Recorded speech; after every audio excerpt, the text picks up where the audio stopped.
Kennedy, Minnesota, right up on the Canadian border there, northwest, right? And most of his coverage is either Grand Forks or Winnipeg. Right. So we really had to work together.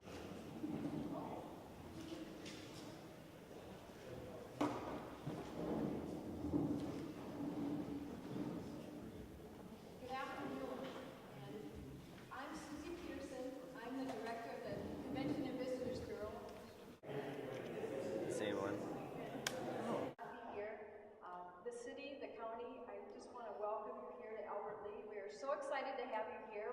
You picked a perfect day to come. We're glad to be able to see this beautiful area, our gems, our jewels. In front of you is a cookie, and that has the Albert Lea logo on, and we deem Albert Lea as the land between the lakes. Albert Lea Lake and Fountain Lake, these are our jewels, and we are so proud of them, and we are so excited because of what can happen. As being a tourism director, I see this potential. This is huge economic impact for Minnesota and southern Minnesota. And we, in our area, southern Minnesota, with Austin, with Owatonna, partnering with these towns, this is huge because 35 cars come over our lakes. They see what a beautiful area, and they'll stop in. Our goal is to have so many people that are stopping in Albert Lea, in County, and it will benefit the whole state of Minnesota if we are able to have this project come to fruition. So with that, there's several members of the Watershed Board here, and the Watershed members, and I'd like to introduce you to Eric Pistorius, who's the president of the Watershed. Thank you. Again, welcome to Albert Lea and to Fountain Lake. This entire area of our watershed is the headwaters of the Shell Rock River. And it's got 5 major lakes in it, and Fountain Lake is within the city of Albert Lea, as we said. In 2003, we formed this watershed, and shortly thereafter, a sales tax was passed, and it was actually passed with an 80% vote. In the fall of 2008, we completed the Edgewater dump cleanup, which is just to the north of us right here. 2009, we completed the South Industrial Park project. We think that this watershed district is one of the most active in the state, and this Board of Managers may be a little prejudiced, but we also think we have the hardest working staff and most active staff in the state on the watershed. So they have done extensive work. This watershed district has done very extensive work on all the tributaries and lakes leading into Fountain Lake. In other words, we are doing it right, cleaning up and stopping all the sedimentation and pollution above the lake, or what would flow into it. And then, with your help, clean up the lake. This is a very large project, and $7.5 million is an awful lot of money. But the watershed district and the community are matching these funds 50-50 to make a $15 million project. We believe that together we can do this. We appreciate your time and effort on this project, and thank you for coming today. I'm Brett Bankey, the District Administrator for the Watershed District, and once again I want to thank you all for coming back to our community and taking a look at our project. As Gary mentioned, we were formed in 2003 and the sales tax was passed in 2004.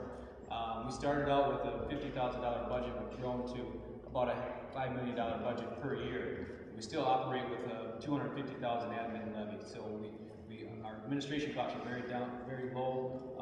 All of our dollars go to projects. They go to local contractors and engineering consultants and firms. So we keep people working, and it's important that we keep the money that we collect back in the community. With your help, we touched on the Edgewater Park project, which is right here, and this is part of the project, and our flood mitigation dollars that we received through the legislature, and ultimately through the DNR, and the SART SAMs, which has been a help to all of our projects that we've worked on, and we've matched all of those projects with the sales tax that we use aggressively and diligently in this watershed district. We feel that we've got a proven track record, and we're a good investment for the state of Minnesota. With that, I'm going to turn it over to Andy Henschel. Question, when you reference the sales tax, is that a Yes. single purpose sales tax? It is a single purpose. For this project? It is, yeah, absolutely. Who can answer questions about the fish barriers? The Director of Field Operations, Andy Henschel. I'll turn it over to him now. Thank you again. And again, thank you all for being here. Just to give you one quick concern. I know our watershed looks like the state of Wisconsin, but it's not Wisconsin. So, some questions quick? You want me to? Well, I saw that you, in several years, you installed 2. Are they working? Absolutely. A perfect example is our Pickerel Lake project, which again, what we did is we installed a fish barrier, electric fish barrier, in front of the, actually in front of 2 lakes. It was actually installed on state DNR land. And what we do is that fish barrier basically prevents any rough fish, carp, bullheads from going back up into the lakes and reproducing. So what we did is we actually put the rough fish barrier in, and then we actually treated the lake with rotenone, and it actually killed everything in the lake, because the main thing in that lake was carp. And you can see, once we did that, we actually did the application in 2009. In 2010, you can see the water quality numbers just dramatically increased. If you look at just water clarity, which is a real simple parameter to measure, we went from basically anywhere from an average of 3 to maybe a foot to actually 4 feet of water clarity, just in half a year. And you can see we start to meet some of the state standards or Minnesota pollution control standards as far as chloride per lake. First time we've ever done that in Pickerel Lake. Total phosphorus, again, we're not quite there, but a lot of this is contributing to internal loading. Phosphorus that's sitting at the bottom of the lake. And I'll get to that more in my presentation. Any other quick questions? All right, I'll give you a little overview here. And I hope I run this projector the right way. So, Fountain Lake, again, is roughly located in the heart of downtown Albert Lea, pretty much almost entirely surrounded by the city of Albert Lea, especially if you look at the southeast side. Average surface area, 550 acres. Average depth right now, roughly 6 feet.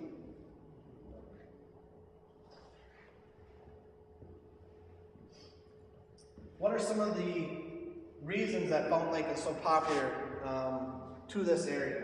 Well, there's many reasons. It's a beautiful body of water. It's surrounded by a large population. Many people use it for canoeing, kayaking. We have walking trails or sidewalks around much of the lake. We also have a city beach on the lake that a lot of residents use as far as kids, taking their kids swimming, and of course the boating aspect of it, along with a lot of wildlife as far as ducks use it and people feeding the wildlife. So many different uses for the lake.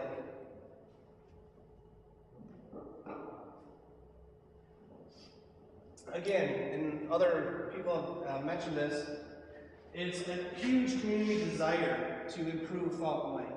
And this was shown in 2003 after the district was formed. In 2005, we asked for a local option sales tax that was dedicated to the watershed district to take care of these efforts or these issues that we had in the entire watershed. And again, it passed by 80%.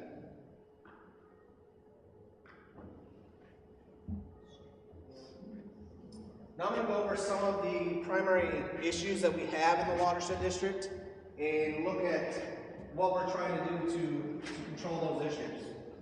Again, we've got a watershed area of about 100 square miles that actually flow into Fountain Lake. Primary ag, but we do have some urban. We have the city of Albert Lea, of course. Then we have a small town of Manchester and the city of Clark Grove up here.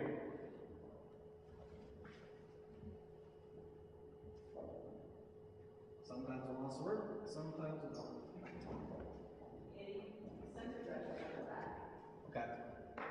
So again, now looking at some of our problems and what we're having issues with as far as sedimentation into Fountain Lake. We have 3 main tributaries that flow into Fountain Lake from the north, northwest, and the west. And it's hard to see in this picture, but this is pretty cloudy water, full of sedimentation, and along with that comes the phosphorus and the nutrients that's attached to that sedimentation.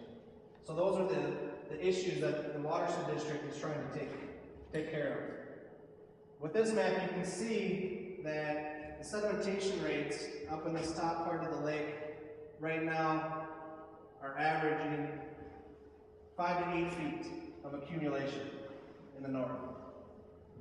We have 5 feet of sedimentation, which is right out here. If you're looking at it, Wedge Creek comes in right just to the east of us, or west of us here, excuse me, and we have about 5 feet of accumulation there. With that accumulation, again, with all the sediment coming in, associated with that is all the nutrients that are attached to that sediment. And phosphorus is one of our biggest ones. It creates algae blooms.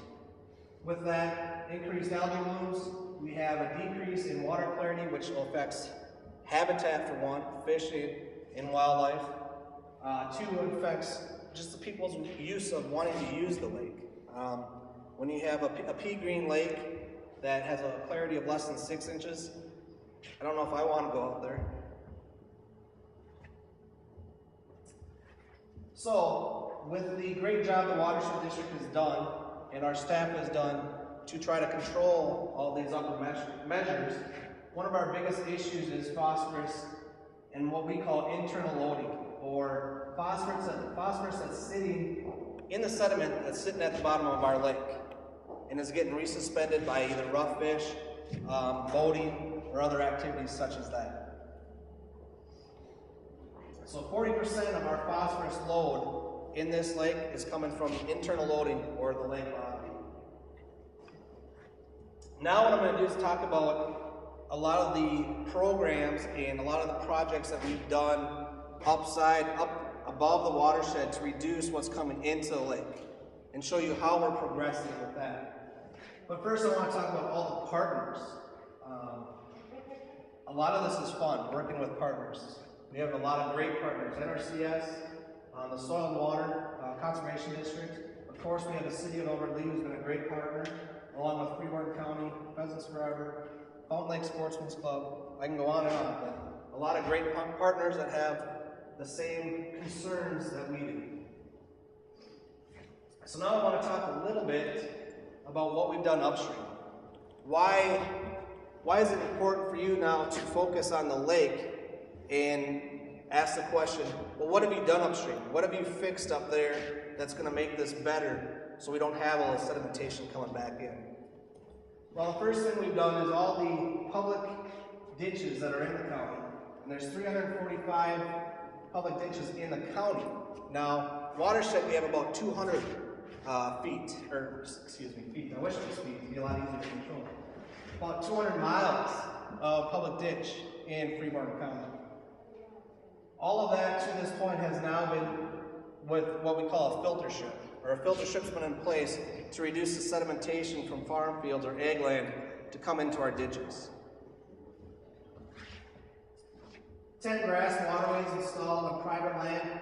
Again, that's just past 5 years. Since we've been in operation since 2003, there's probably between 50 waterways that have been installed in the watershed district.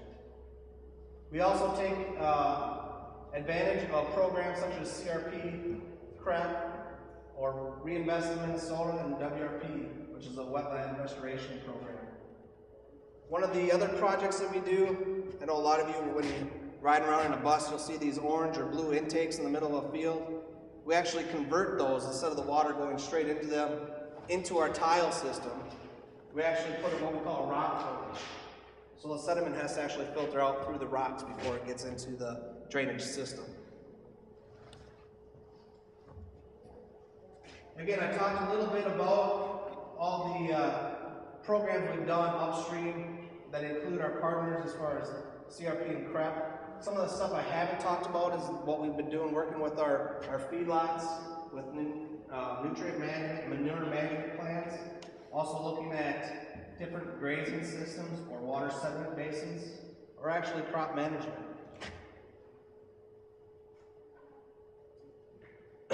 before I get into, again, this rough fish or improving our upland lakes, in 2001 to 2002, I actually worked for the Freeborn County Soil and Water Conservation District.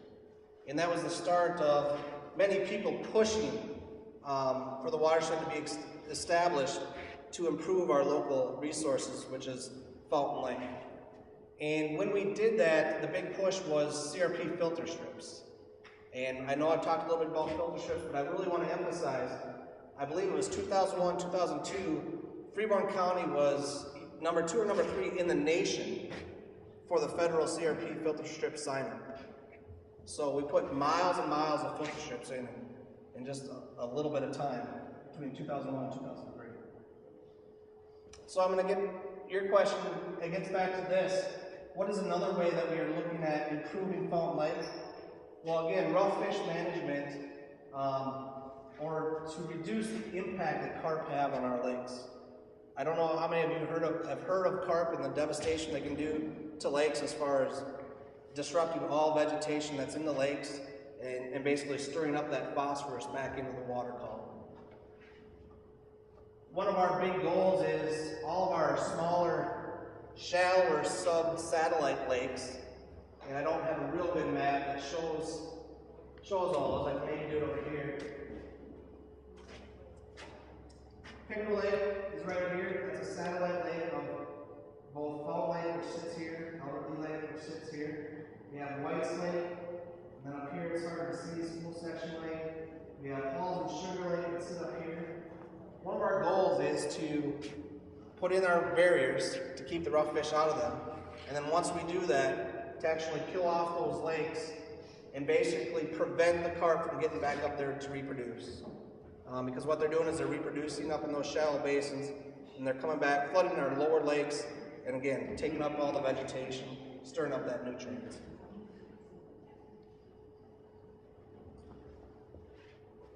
Some of the other work we've been doing upstream is really some bank stabilization or bluff stabilization, working on basically widening out our slopes, making them a 3-to-1 to a 4-to-1 slope, rather than 2-to-1, so they don't undercut and all that sedimentation from the actual ditch system actually being flushed into the lake. Edgewater Park Reclamation Project, which is right out here, right where we're basically sitting right now. Again, there was a lot of nasty chemicals that were in that dump that were leaching to Fountain Lake. Again, another project that we the city worked on to try to take care of that issue. Again, so we're trying to clean up above the watershed.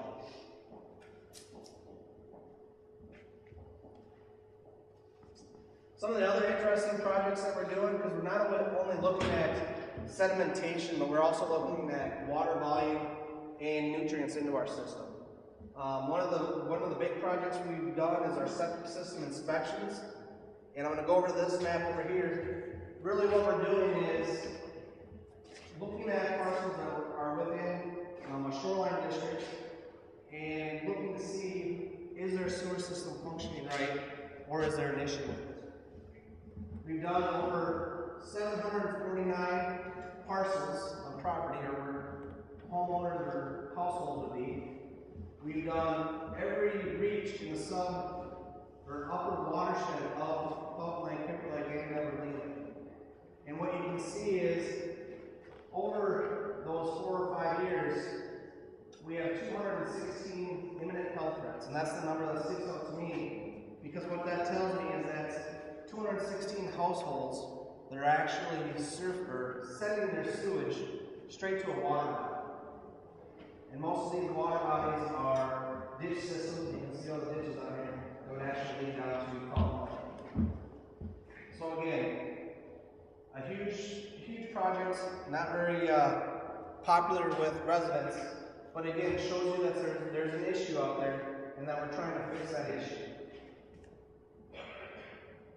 As you can see the townships here that we've worked on. Hayward is on the slate for 2012, which is this township right here. Some of the other things we've worked with the city of Albert Lea on street sweeping. We've also worked with the city of Albert Lea on installing rain gardens. We have some pilot projects we've done at the fairgrounds. We've also worked with Freeborn County at their new highway shop. We've cost shared with them to install a rain garden up there.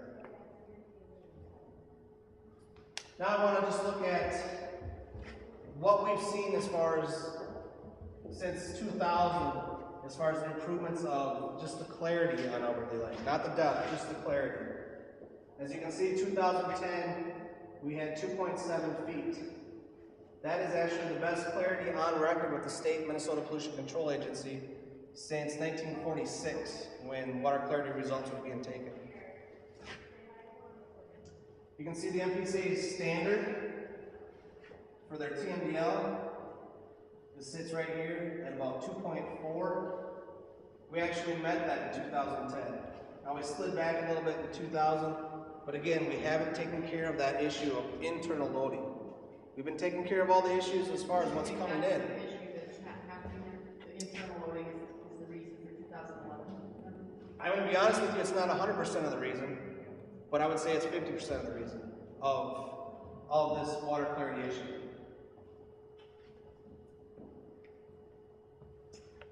So why do we feel that this dredging project will further improve Fountain Lake? We've already seen improved water quality, but we believe we can see an even more improved water quality, or increase in depth, and also reduce that internal loading. We believe we can also improve the aquatic habitat, whether it be fish or wildlife. Along with that, we can improve recreational opportunities for everybody that uses the lake. Again, we're looking at a removal of approximately 1 million cubic yards of accumulated sediment. Estimated project cost, $15 million. It's a big price tag, but well worth the benefit. Half the project would be funded through the local option sales tax, which again shows our local support we have for the project. So if I'm done, so if there's any questions, yes? What depth, you said this was 6 feet? An average of 6 feet, yes. What depth are you looking at when you do the dredging? That has not, as of right now, been determined. What we are doing is working with our engineering firm, looking at where the best areas are, or most beneficial areas would be to dredge. I like the phrase, get the biggest bang for your buck. That's what we're looking at. Where can we dredge to get the biggest bang for our buck, not only for water quality, but for wildlife habitat and fisheries. What are the depths of the other 2 lakes? Pickerel Lake, average depth, 6.5 feet. Albert Lea Lake, average depth, probably 4 feet. And then you killed the carp in Pickerel Lakes? Mud Lake and Pickerel Lake, we have done a lake restoration. Fountain Lake, just due to the sheer size, due to the sheer water that comes in, the ditch systems that come into Fountain Lake, we don't find that it would be feasible to actually treat that lake and kill that lake off. There's too many hiding spots for the carp to go. The one unique thing about Pickerel Lake, it's at the top of our chain of lakes, which means the water basically drains in this area here. So this was the top lake in the chain of lakes. So we wanted to start at the top of our lakes to do restoration projects. This lake has very few, basically one main ditch, so it was much easier to control and to confine those carp into one area to kill off. Yes. Yep. Any other questions? Have you tried to access like LCCMR funds, Legislative Citizens Commission on Soil Resources, and then the other one that I call Heritage funds, but a big part of that is to go to clean water. Yep. The sales tax is voted by the voters. Yes. We have gone to them. LCCMR, I'm unfortunate to say we have not. We have written grants to them, have not seen any funding through them for any of our projects.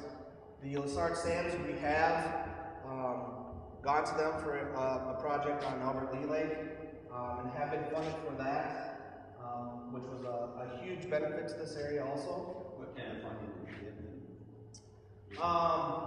from the Lessard Sands. This project right here, which is purchasing 257 continuous acres of the Shell Rock River, and we did that in joint with the Minnesota DNR as a AMA, or an aquatic management. And that was a $2.5 million project. And speaking of the carp, the University of Minnesota, we did a site visit over there a couple of years ago, and they've got a major research project going on the carp. And part of that, and I don't know the scientific side of it, is to infuse their reproductive cycle. Basically, it's the way a layperson would put it. Yep. And some of their initial tests have been highly successful. Yes. Maybe when you're talking about this lake, instead of killing it off, that might be a possibility if their research is as sound as it sounds like. Yeah, it's fun. It's fun to talk about carp because the research that they're pouring into carp research, especially with the Asian carp coming, it's fun. You know, they're working with pheromones to try to concentrate them and net them. We've actually used some of that study with Pickerel Lake, and one of the main concerns was that if we did the chemical reclamation, what happens if we don't get all of it? What happens if we leave some in there? How long is it going to be before the carp, you know, pretty much destroy all of our vegetation and turn our water quality into 6 inches? So some of the great information that's come out of that research is that bluegills are the #1 predator in carp lakes.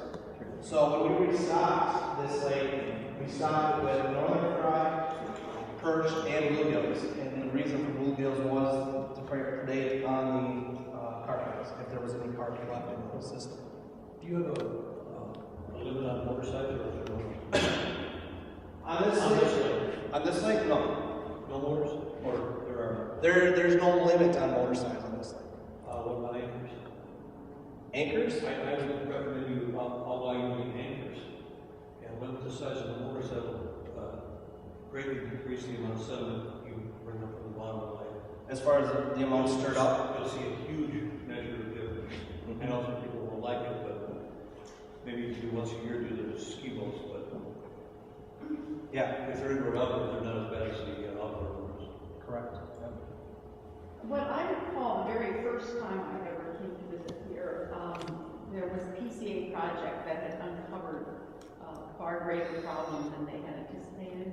And at one of the first, I don't know where Representative Gorman, I seem to, he's still around. Oh, no, you don't.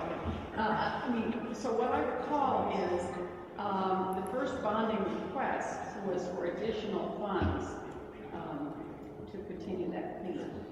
Do we assume that that finally was successful? I believe out of all the sampling wells that are still here that they've been using to test or to sample from this has shown that whatever increased funding to find that the area that was as a dump site was probably larger than initially thought has been taken care of, yes. So that wouldn't be one reason why you continue to have issues? No.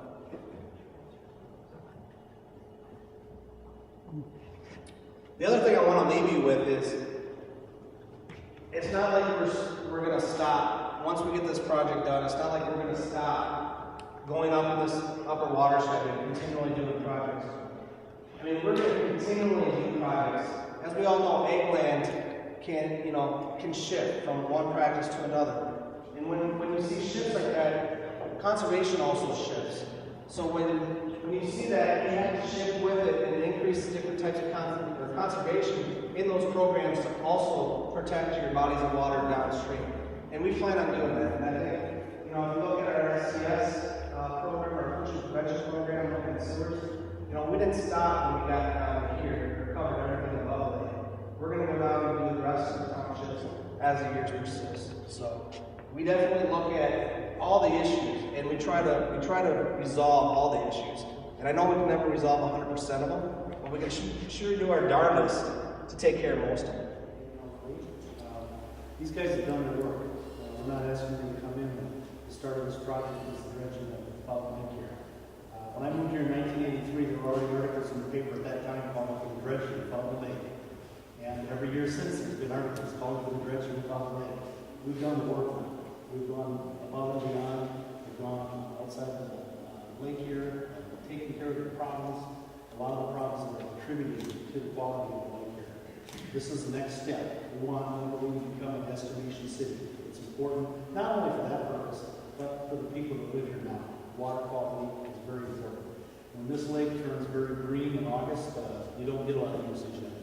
And so it'd be nice to get that cleaned up, clean for our kids, the families that live here, and then also to help make this a destination area for people in southern Minnesota, Iowa, throughout the Midwest. So again, thanks for coming down today.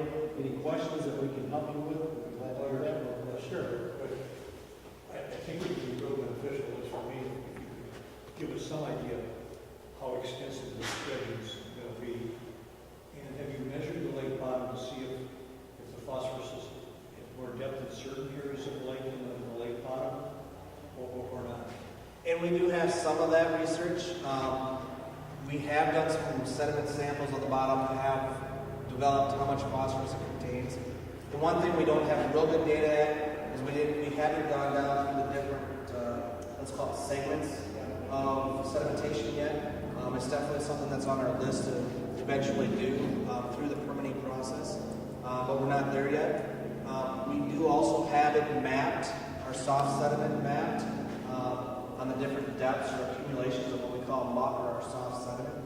And you remember that slide back that showed 5 to 8 feet of accumulation?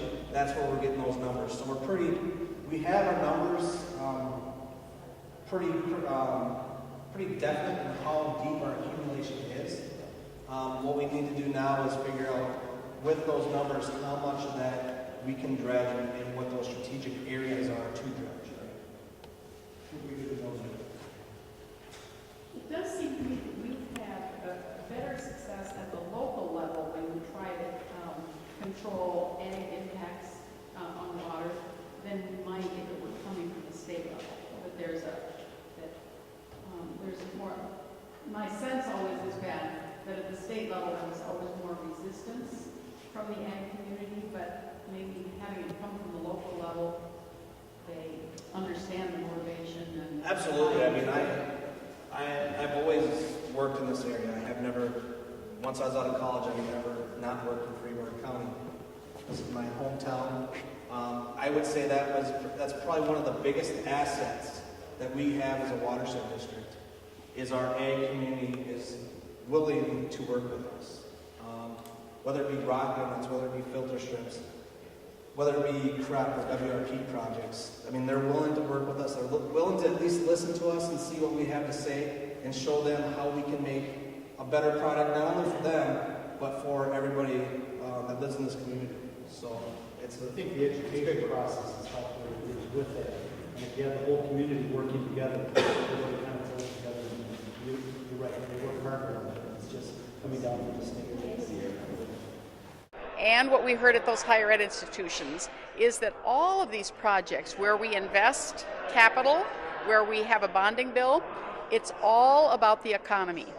The return on investment is that there is an economic impact from these projects, and clearly your local community understands that. Those higher ed campuses could talk about the fact that when we invest in those campuses, we prepare the workforce of the future. We met wind turbine technology students today. And so they're always looking at what are those jobs of the future. And I think that's the important thing to remember about the bonding bill. Yes, it's about putting people to work, construction and architects and engineers, but the reason you do it is for the state to ask what infrastructure has to be in place in order for the economy to thrive. That's our role. Business and industry are going to create the jobs, but we have to do a little bit, and that is build the sewer systems or build the roads or build the higher ed institutions, the pieces that make it possible for the local community to thrive. And your impressions here on this watershed project? Well, I am so impressed, I have to say. A local community sees the vision. When you improve the water source, you improve the potential for recreation, you improve the potential for tourism, and all of that is about the health of your local community. And so when I see a local community that so gets it, I am excited to think that the state will partner in that effort. You're putting a lot of local effort into it, and what we're saying is, in these instances, it's going to be healthy for the state also, and it makes sense for us to partner with you. So I came here a long time ago when that first PCA project uncovered the mess. And what we discovered is it was much worse than we thought, and the money that the PCA had put into this wasn't sufficient. And that was our first bonding project, to put some additional money into first solving that problem. But each year, clearly, you're getting better and better. Bonding was kind of suspect the last time. Now this is going to be the bonding year?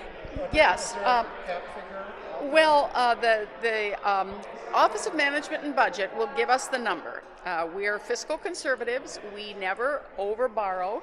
We borrow what's the sustainable level, and the Office of Management and Budget tells us what that is. We have debt service guidelines. Right now, we think that number is $775 million. Most people are talking about writing a smaller bill than that. I would argue that it ought to be at least that much, because given the economy, all the bids for any project that I've heard about are coming in way under budget, and as a result, our taxpayer dollar is going to go farther this year. If we do these projects this year, we're going to save money.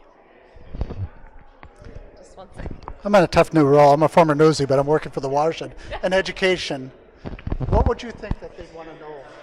Of who? The public, when they look at this video and the bonding and the watershed, but just through the law process, when will they know something?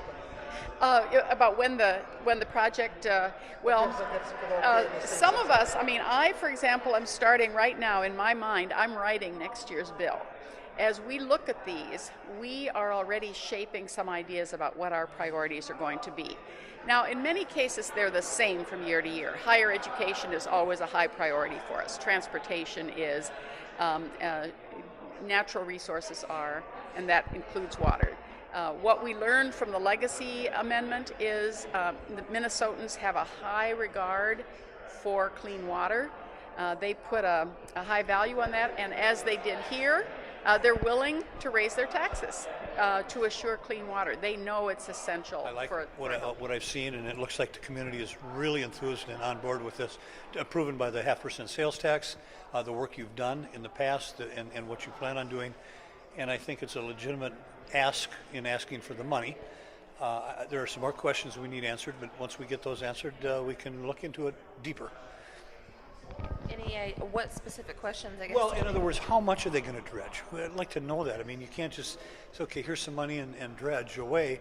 How much? The whole lake, part of the lake? How thick or deep is that sediment in the bottom of the lake? If it's 6 feet deep and you only take 3 feet out, or do we make a worse problem? There's a few questions they need to answer. You've been down this road before. I just know about sediment on the bottom of enough to get myself in trouble. And if they were actually, truthfully, if they would outlaw using anchors, that would help humongous. You wouldn't believe how much silt comes up when you pull the anchor up. What is the purpose of an anchor? I'm not much of a To keep your boat from drifting. Still fishing. You throw an anchor out, and that'll hold you right there. It'll dig into the bottom, and then when it's time to go, you crank up the anchor or pull it up. Depends how fancy your boat is. And when you pull it up, it drags that silt up and stirs the bottom up. If you just go with the drip, it's better presentation for the fish, isn't it? Yeah, use a trolling motor and hold yourself still. And then if you've got, a 100 horsepower motor out here in a 6-foot lake, and they're going full throttle across that lake with a water skier, you're churning up the bottom of that lake every time you before the house is to get some help in dredging of Fountain Lake. This is a big project. The local watershed board and the community have done a lot of work to get us ready for this project. But this is a big project, and we're going to need some state help in order to accomplish it. The Watershed Board feels that we can come up with half the funding for it, so we're asking the state for $7.5 million to help with the dredging of Fountain Lake. We've done a lot of work over the years to get to this stage in the process. A lot of pollution and a lot of problems with the water quality have been addressed over the years. And so we're at this stage where it's time to move forward with the next phase. Yeah, and that's part of the reason that it's going to take some time to happen is that it is a lot of money. And the state does not have a surplus of funds right now, so they're going to be very prudent with where they're placing dollars. These types of projects take a long time to happen. They don't happen overnight. You know, there's been talk of dredging this lake for 40 years now, and you know, we're just getting to that phase now. I think we're closer than we've ever been, but it's going to take some time yet to get this through committees, to get it approved, to see if we can get the full funding for it. And I'm sure there will be other things that come up along the way here as we're working through this process. So it's still going to take a few years to get it put together. Being the local representative, I've been working to get the bonding committee down here so that we can show them some of the projects in our area and, you know, take a look at different things going on here. And the watershed and the Fountain Lake dredging is you know, one of the important projects that we have in this community. Very good. Now did I get Really shallow spot right there. Stop the sediment before it erupts.